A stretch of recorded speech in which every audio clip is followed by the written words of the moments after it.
ঈদের কেনাকাটা করতে রাজধানীর বসুন্ধরা সিটিতে পরিবারসহ ভিড় করছে সাধারণ মানুষ। বড়দের পাশাপাশি শিশুরাও কিনছে বিভিন্ন কালার ও ডিজাইনের পোশাক। শিশুদের ফ্রক, লেহেঙ্গা, শার্ট, প্যান্ট, গেঞ্জি সেটের আধিক্য থাকলেও চাহিদা বেশি মেয়েদের পাকিস্তানি, ফার্সি ড্রেস ও ছেলে শিশুদের পাঞ্জাবির। জামা কেনা হয়েছে প্রথম, তারপর টপস কিনলাম, তারপর এখন জুতা কিনবো আর ব্যাগ কিনবো, এগুলাই। আমি হলো একটা এই যে ডগের জামার সেট নিছি, আর হলো ওই যে প্যান্ট নিব আর এখন আর জামা।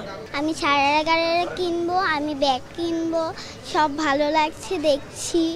বিক্রেতারা বলছেন আগের তুলনায় এবার খুব একটা বাড়েনি দাম।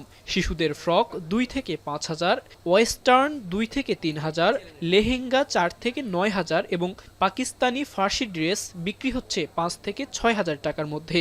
এছাড়াও ছেলে শিশুদের পাঞ্জাবি, শার্ট ও প্যান্ট বিক্রি হচ্ছে 2,000 টাকার মধ্যে।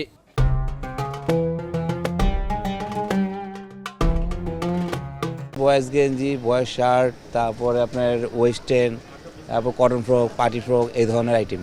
এগুলো বিভিন্ন রেঞ্জের, আপনার 2,000, 3,000 থেকে নিয়ে আপনার 6-7 হাজার টাকা। পোশাকের পাশাপাশি শিশুদের জুতার চাহিদাও অনেক। 1,500 থেকে 2,000 টাকায় মিলছে স্নিকার্স, স্যান্ডেল সহ বিভিন্ন ডিজাইনের জুতা। এছাড়াও খেলনা জাতীয় পণ্যের প্রতি ছিল শিশুদের আলাদা আকর্ষণ।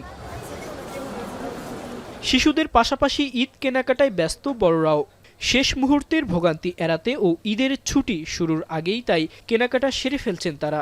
অনেকে গ্রামে যাবে, এটার জন্য আগে আগে কেনাকাটা করে চলে যায়। যেমন আমার নিজের ক্ষেত্রে আমি আগে আসছি, দেখা গেছে গ্রামে যারা আছে তাদের জন্য কেনাকাটা করে চলে যাব গ্রামে। ঈদ সামনে রেখে মধ্যরাত পর্যন্ত খোলা থাকছে রাজধানীর ছোট বড় মার্কেট ও অভিজাত শপিং মলগুলো। ঈদ যতই ঘনিয়ে আসছে, দিনভর কেনাকাটার পাশাপাশি তাই রাতেও পাল্লা দিয়ে বাড়ছে ক্রেতা সমাগম। রাব্বি আল রাহিদ, এখন, ঢাকা।